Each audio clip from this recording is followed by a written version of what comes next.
Hello. Hello. Hello. Hello. Hello. Hello. We're And always welcome. strikes last. Welcome. This is your hosts, Jack and Matt. Miles has currently been stuck in a feeding frenzy, apparently. So Black Friday feeding frenzy, as they say. Indeed, the cold hard claws of commercialism have reached across the pond to his sunny Emerald Isle and stripped him of his freedom. Oh, the joys of capitalistic cronspines.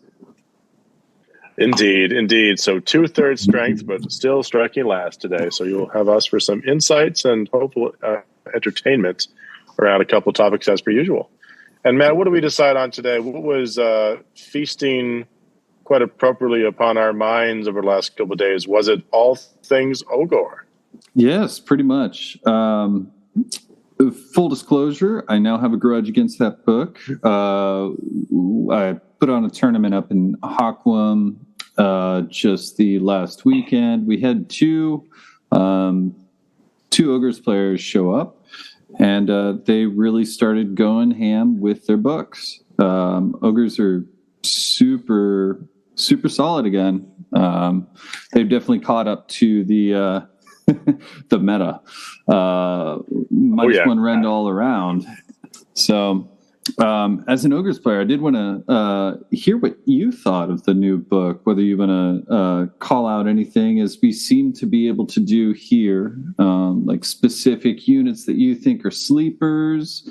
I can obviously go into my play experience against them, but I'd love to hear, what's your hot take on the sleeper, or just the book? Well, Matt, as always, happy to provide it. And I'll say this: like this book, I was very pleased to see, but I thought it was sort of like the ultimate under the radar sleeper release. They had one new model, which, people have their opinions, but generally it hasn't been well received as like an awesome sculpt. And it kind of seemed like before it hit the shelves, it was going to be one of those books where there were a couple of tweaks and updates, but they were just kind of like trying to release a similar book with a new cover. It was not the case. I mean, hot on the heels of everyone's excitement around Slaves of Darkness and the very big leaks and reveals and updates there, which are going to be somewhat game-changing, as we discussed before. The Ogre book, it just turned things up to 11. I mean, I feel a bit, having read the book, like I did having read the Hedonites book when the first Hedonites book came out, the one that was all about Slaanesh. Not as bad, thankfully, but still kind of in the vein of, oh, wow, this is really powerful, like really powerful. How do I feel about like this level of, slam it down on the table and make my friends pick up their toys kind of capabilities? Because I've been used to the Ogres being capable but underpowered, like a solid B-, bring it to the tournament, use your brain, do well, maybe you can squeak out wins and get a great result, but not really in the same power level as some of the other books. And I think this has really changed that. Now, to get into actual details on it, that's my prediction. This is like a game-crushing level of strength in this book, because it just does a lot of things way better than I expected them ever to be able to do. And it breaks a couple of rules of the game at the same time. First thing I would call out, outside of like overall increases to rend and stuff like that, some units which have just kind of gone bananas, and even with point adjustments, I think will remain bananas, are the Iron Blaster, which I think a lot of people already figured out because it's crazy.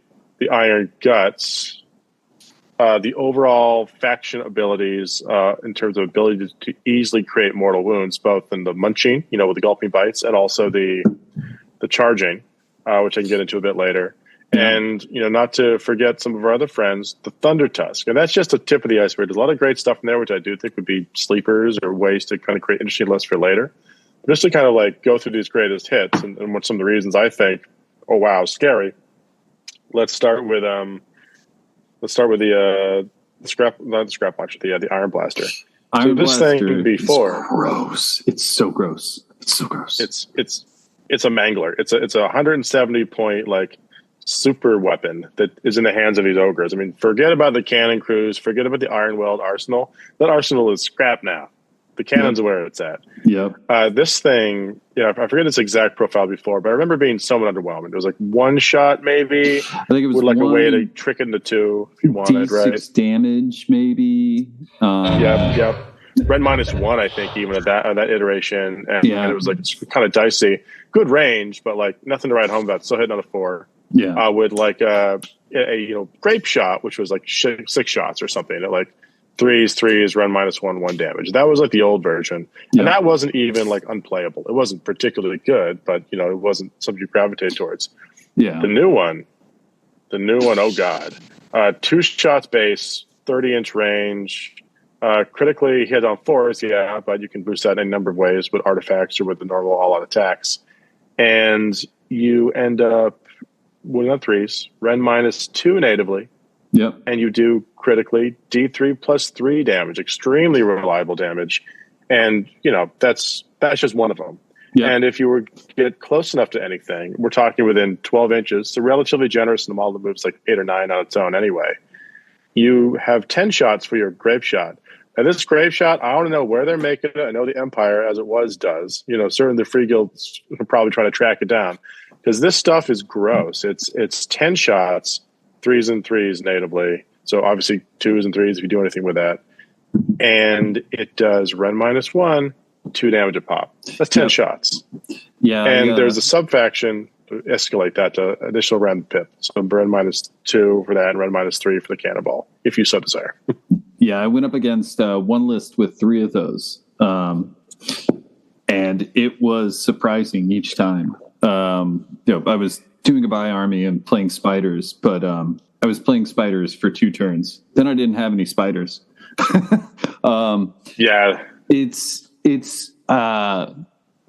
It's amazing how much, because with the -3 rend, and then you can make it so it's 3s and 3s, right? For long range or short range, it was just there's not really much you can do about it.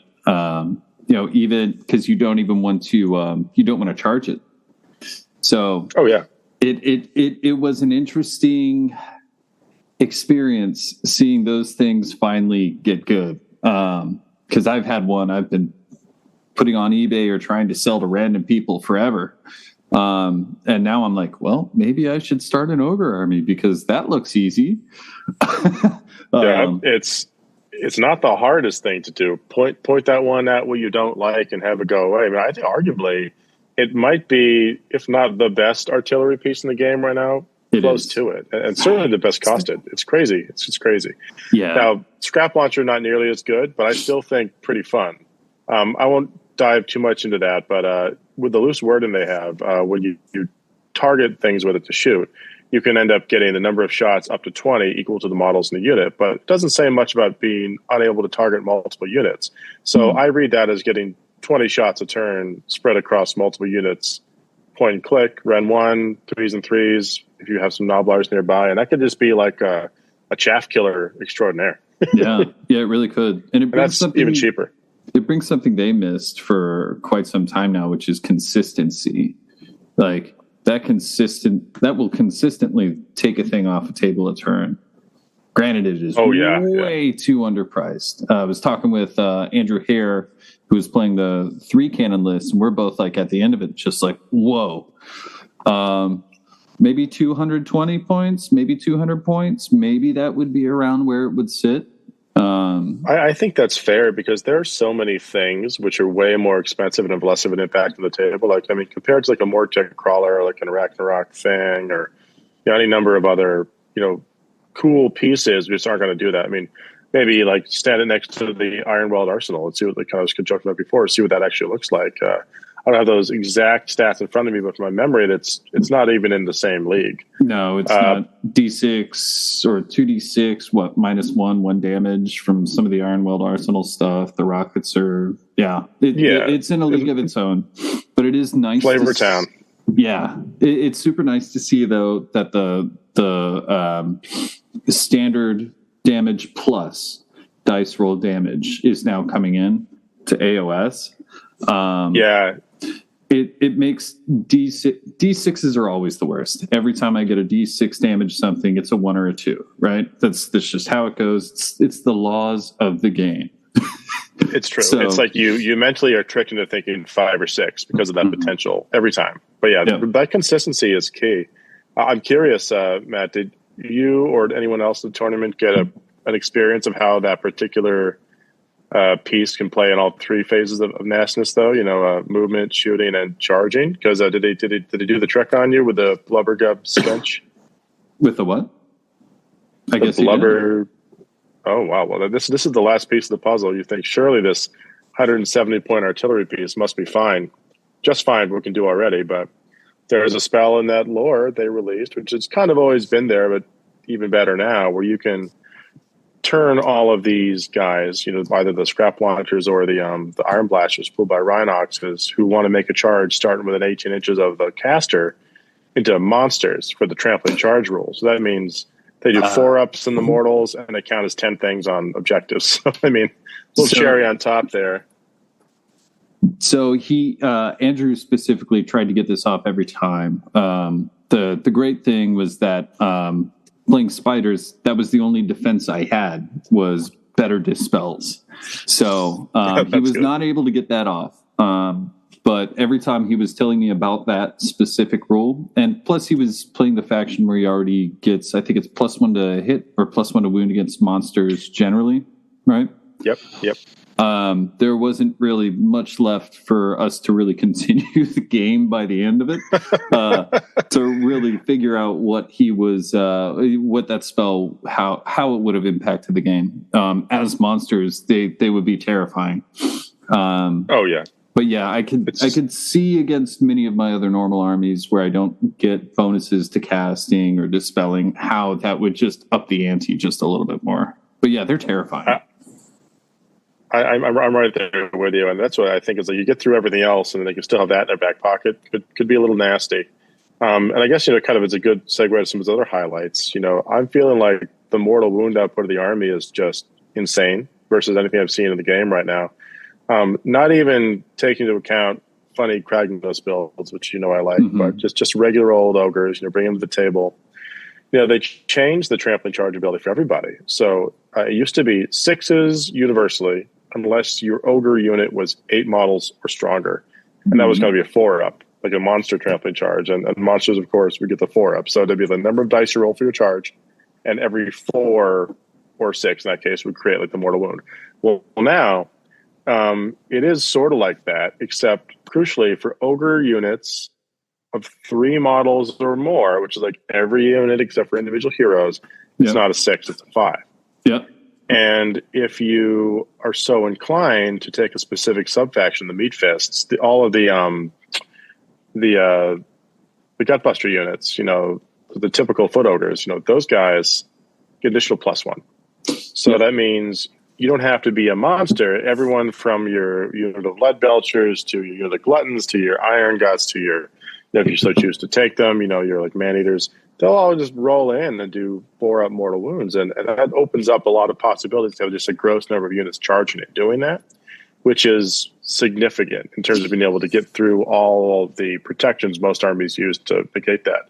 Blood Knights 2-up save, no worries. It's like 4 ogre units deleted, and that was before you even fight. Yeah, that was what the second player's sub-allegiance was as he in that tournament, and it was surprising every single time. Now, Casey rolls about like I do. This is probably the second or third time I've played against him, and so I felt bad because he should have been doing way more damage. But yeah, it's pretty terrifying. Knowing that somebody's about to roll on 4 and ups for just little ogres, right? It's so true. And that's just before anything. See my my captions there. Oh, the air quotes, little ogres, littles. Yeah, that was terrifying. And then the bites afterwards are interesting because it's only if they're in combat with somebody, and it's not per unit. So it doesn't feel unbeatable, but it is something you have to think about. It's not Metal Cruncher, which is nice. Oh yeah, that's true. That did feel like quite the glow up, though. I mean, I remember the old one, and I played with the ogres for years in context, and the bite was never the thing that you relied on to get anything done because it was such an afterthought. It was the 1 inch range, 1 attack per ogre that did nothing, like 3s and 3s, no round, 1 damage. To have that translated into like a per whatever the gluttons are fighting, like 4 up equals D3 mortal wound. That'll do something. That'll get through the protections or the last wound on an Archeon or some superhero and kill them or gnaw something off the table. And the wonderful thing about it too is it speeds up the ogre's game, right? Not that they're like a slow playing army, but anything they can do that is efficient, also,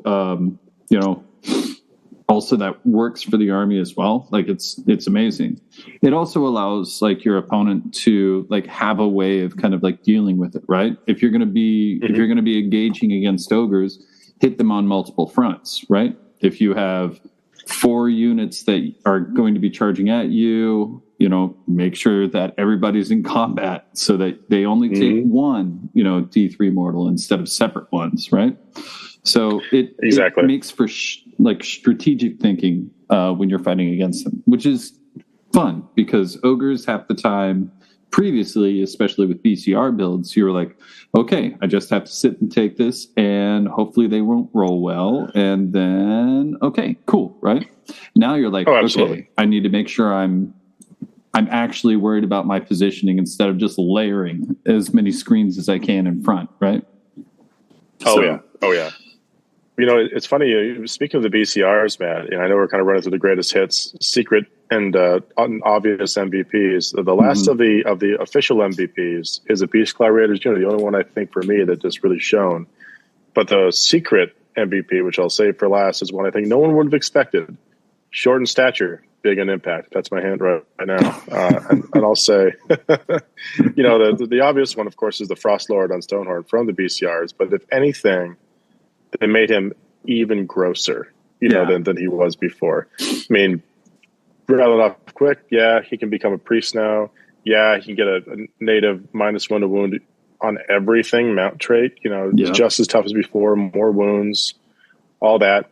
But the real fun thing is that the Stonehorn charge is now like 5 times scarier than ever was before because so at least before it hit something and kill that thing. But now it has a guaranteed monstrous action where you just, after you do your impact hits and all that, just roll 3d6 and you can make an additional move as if you were flying with that thing and land anywhere. Yep. And not only do you end up doing mortal wounds, anything you pass over, but you can fight whatever you land next to, right? So squishy heroes, vulnerable stuff, something someone was trying to screen out or put like a barrier between you and them. Not a worry anymore. If they're doing it imperfectly, you'll just like have whatever you want with that model. It's an amazing way to fight the problem that the previous book had, right? If somebody's screening, there's no real way to like get to the meats unless you overcommit. Ogres have made it so you don't have to overcommit anymore, and you can cause that chaos, right? So I love it. Oh, it's so true. It's so true. And that leads me, Matt, to the secret MVP. I mean, all these others are great too, so I'm not going to put it above them, but I'm going to say something which, if they didn't even get this, I wouldn't feel like they were underserved, but the fact they got this makes me feel like, yeah, they really got it all now. The Noblars. The Noblars are such a crazy, crazy unit right now. And for 2 reasons. One, games about movement, where screening is important. Having 20 men on 100 points, really useful. Still that way. I was that way before, so that's not a particularly new thing, but I like that it's still that way. Yeah. 2, the water's warming up here. They're bravery 4, kind of hard to keep on the table, take a couple wounds, right? Well, there's a command trait to make within a fairly generous radius any Noblar not run away. They're immune to battle shocks. You can basically make 20 body static blocks, which nice. It's a lot to chew through. And they're the cutest models in Warhammer. They're the cutest models in Warhammer. But here's how they turned up to 11, Matt. I don't know if you ran into this at the tournament. You got to tell me if you did. But they have a new rule, which pre-fac or any kind of errata is fairly punishing for almost everyone, where they have tricksy traps and all that. So if you are doing any kind of move Keywords here, any kind of move within 6 inches of this unit, any part of the unit, you roll a 5 up for the enemy unit. And it takes D3 mortals. So that's for moves, for runs, for charges, for consolidates, for retreats, doesn't matter. Nice. All that stuff. So typically, if you put a big screen up there, anyone who wants to charge them is taking a minimum of 3 chests. Anyone who wants to move around them, taking at least a few. It's the kind of thing that means they're going to do massively outsized impact damage-wise for a 100-point unit, whatever swinging the weapon. That's fine by me. In all honesty, I don't think I've seen a Nobbler on the table. I've never seen a Nobbler on the table in Age of Sigmar. So, like, anything that gets them on the board, again, those are some of my favorite models. They're so cute. They're so cute and scrappy. I know. Yeah. And give it to them. Let them be a little OP for a little while. I'm interested to see how much that would actually take out with, like, the prevalence of shooting right now, right? Or how much they would last against the volleys of shooting that are appearing in at least my local meta. I could see that erasing them pretty quick, but then again, if someone's taking like their adjudicators or whatever, and they're turning all of that firepower on the 20 Nobblers to erase 100 points of potential threat, and they're not hitting the Iron Blaster or whatever, yeah. Speaking of which, perfect screen for that stuff, right? Yeah. Or your expensive Ogre block. I am surprised that you didn't speak to what's the alternate version of the Thunder Tusk? Of course, it escapes. Oh, you mean the alternate version of the Stonehorn, the Thunder Tusk? Thunder Tusk. There we go. That's what it's called. Yeah. The thing that I knew the word but didn't know the word. As Slaanesh players, I'm sure that you probably had the same reaction that I did when you opened up the book, looked at the rules for the monstrous action, and saw that they could just say, fight last on a 3. I did think of that. And of course, we'd be remiss not talking about it given the name of our podcast. But, I think that my thought with that was they attached a very good Monstrous Rampage to a still extremely mediocre body for its points, especially versus all the other choices you have. I mean, it's got that range attack, but it didn't really improve substantially. And, you can put a Frost Lord or Riders on it or whatnot, but they're almost attacks with that ability, compared to just taking a Stonehorn. It feels like for the same points, you could bring something which would almost automatically punch through most problems. I think it will likely come to the surface more or be a sneaky hit if points get adjusted or things get, calibrated a bit. But as it stands right now, I feel like they don't even need to look at it. Now, that all being said, the thing that did occur to me about it, which I'm really glad you brought this up, Matt, which is going to be really powerful, is Ogres hit like a truck, but they take a hit like, a glass cannon or, a paper mache bag, whatever kind of weird kind of like version of something that can't take a hit you want to describe it as.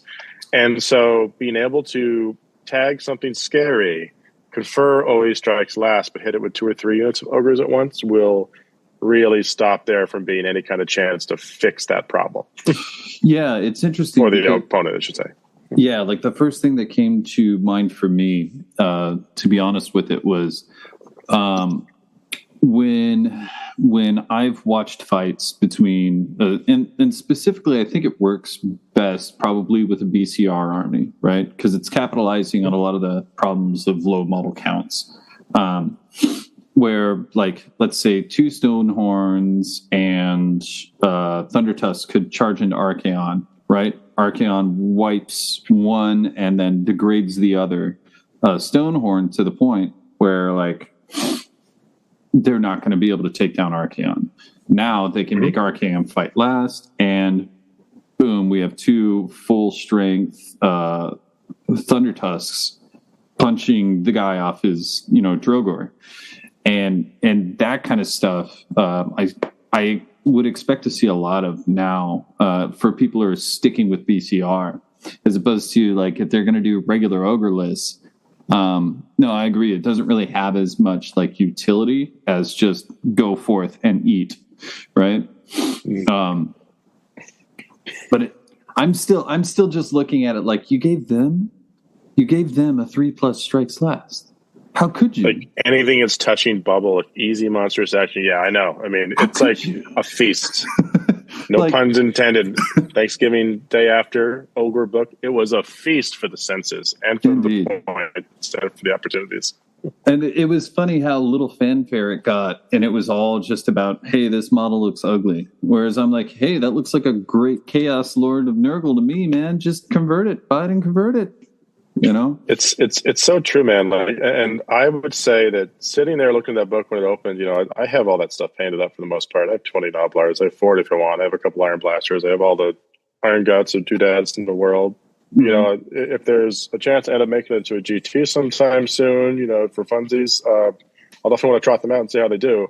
But my mind is definitely filled with all sorts of ideas of how to like kind of get some advantage out of that. And it sounds like you saw people doing that to great effect already. I know I've heard some rumorings that people have been doing very well with them. Those are kind of initial, we'll let you use the book weekend launches. But how did the Ogre players place in this tournament? I have to ask. So Andrew placed third. We had Mason there with just this crazy list, and I don't think Andrew actually got a game with him. They somehow managed to miss each other, and then I think it was a Nighthawk player. Let me make 100% sure. I bring it up and I don't bring the receipts. Jeez.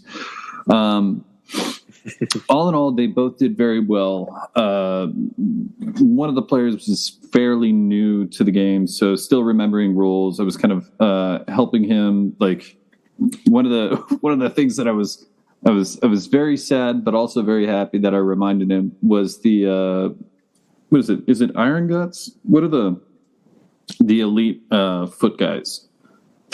Oh, the Iron Guts, the ones that now I didn't even mention this can strike 2 times, at least once per game in a round. They did not need that to be effective, but thank you, Games Workshop. Yeah, I had to remind him about that and lost a giant spider because of it, and I was like, oh man. Let's see. So, places all things being said, never take that away. I love that rule.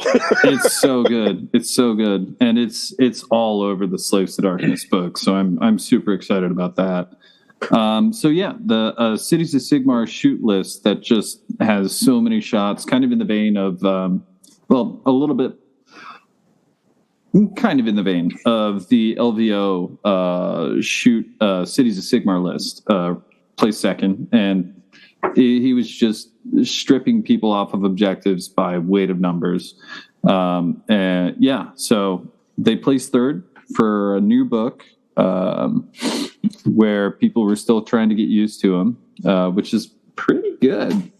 Also a very good player too. I don't know. I feel like the book came out and it's going to do a lot of work. There are a lot of people who are going to probably capitalize on some things while points are still needing to get turned around, right? Mm-hmm. But the main thing is, like, ogres have always been kind of an everyman's book, right? They just go in, they do the job that needs to get done. They don't have any fancy stuff. Now they may have a little bit of fancy stuff, like they've shined maybe one medal on their jacket, but there's so many other medals that are just like, nope, we've been through all this, you know, right? It's so solid. It's so solid again. It's true. Like I've had that feeling as well about the book before, and that's sort of what's appealed to it for me. But yeah, it's like the glow up across the board has been substantial. Like I feel like it's dinner time, you know, it's time to, you know, to dip into that banquet and they're ready. It's going to be really fun to see what they do in the next couple of months. Yeah. I'll say that. Okay. We have a lot of other books coming up in the next couple of months too. So I'm excited about that. But go ahead. Could be a massive meta shift combined with the General's Handbook coming out with the next version of it. So who knows what it's going to look like in like January, February, but I like the changes. I think it's going to shake things up a bit. Yeah, it'll be good. Well, I think we've hit our time for our bite-sized podcast here. Indeed, pun intended fully. So, I guess we still don't have a sign off. We don't have a sign off. We don't have a sign off. You know what? Let's tease them. Let's tease them a bit, guys. We keep their regular cadence. topics for next time. Mm-hmm. Who knows? We'll announce in the beginning. I will tease that I do have a list for ogres I will share then. I've been formulating. I call it the dinner bell list. Very fun, very memey. Hope you all like it. But I want to keep that one to the wraps for the moment. And beyond that, how should we sign this off, Matt? Always strikes last, always speaks last. If you don't bite first, you bite last. Yeah, always bite last. Always That's bite it. Last for ogres. Yeah. Take that, James Woodson.